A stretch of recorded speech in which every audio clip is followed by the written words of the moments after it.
Hello అండి. ఈరోజు భూలక్ష్మి రెసిపీస్లో గోబీ 65 చేస్తున్నానండి. ఎలా చేస్తున్నానో చూసేద్దాం రండి. ముందుగా గోబీని అయితే ఇలా కట్ చేసుకోవాలండి. ఇలా పెద్దవి కాక చిన్నవి కాక మీడియం సైజులో కట్ చేసుకోవాలి. కడాయి పెట్టేసి అందులో వాటర్ వేసి వేడి చేయాలి. అందులో కొద్దిగా పసుపు కొద్దిగా ఉప్పు వేసి గోబీ అయితే ఉడకబెట్టుకోవాలండి. అలా ఉడకాలి.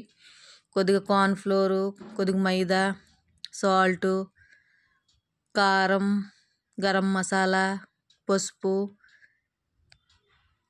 అద్రక్ లహసన్ పేస్ట్ అండి, అంటే అల్లం తెల్లుల్లి పేస్ట్,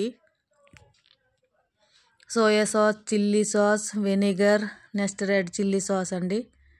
అవన్నీ కలుపుకోవాలి. కార్న్‌ఫ్లోర్ అయితే 2 చెంచాలు వేసాను, మైదా అయితే 4 చెంచాలండి.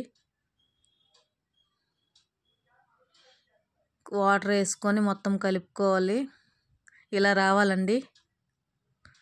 నెక్స్ట్ ఉడకబెట్టిన గోబీని అయితే వేసేసాను.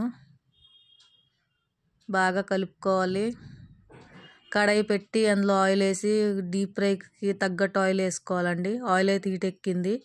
గోబీని వేసి ఇలా ఫ్రై చేసుకోవాలి. చాలా క్రిస్పీగా చాలా టేస్టీగా ఉంటాయి. ఇంట్లో ట్రై చేయండి. గోబీ అయితే అయినాయండి. గోబీ 65 ఇలాగా ఉడకాలి. కరకరలాడుతూ చాలా టేస్టీగా ఉంటాయి. నచ్చితే ఇంట్లో చేసుకోండి.